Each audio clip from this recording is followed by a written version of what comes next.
हे जो हॅरेसमेंट त्या लोकांनी ती कोण संस्था स्थापन जाली ती संस्थेन हॅरेसमेंट करपाक लागले म्हणून हो हॅरेसमेंट आमकां नाका म्हणून तेंच्यांनी एक दीस माल सप्लाय करपाचो बंद केलो आणि कित्याक बंद केलो तेजें कारण कळपा जाय कित्याक लागून सगळ्यांक बंद केलो म्हणून हांगा आमी सगळे गोंयचे आनी महाराष्ट्राचे हेंचे ट्रेडरां आपूण मिटींग घेतली. हो इशू कितें जालो ते जे पळय हांगासरले जे नवी सोसायटी स्थापना जाली ते सांगपा लागले की तुमी जो माल सप्लाय करता तो माल तुमी आमच्या मार्फत सप्लाय करपाचो एका ट्रेडरांक आमच्या मार्फत ट्रेडरांक सप्लाय करपाचो. आतां ट्रेडर सगळे उलयला पळय आनी ताजे बद्दल तुमी 5 रुपया आमकां दिवपाचे कोणा सोसायटी कोण संस्था आसा आतां ते 5 रुपया तुमी युटिलायज कशें करता तें आमकांय खबर नाशिल्लें.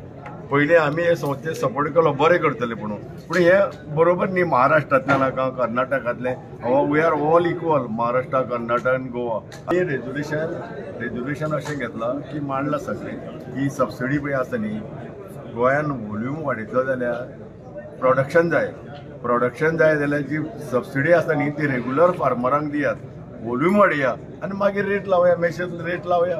वॉल्यूम नासतना जो येता तो बोर्ड बंद करून कितें मेळटलें हांगा हाकार जातलो न्ही. We have all gathered here because, not because of the government. Government has been very kind to us.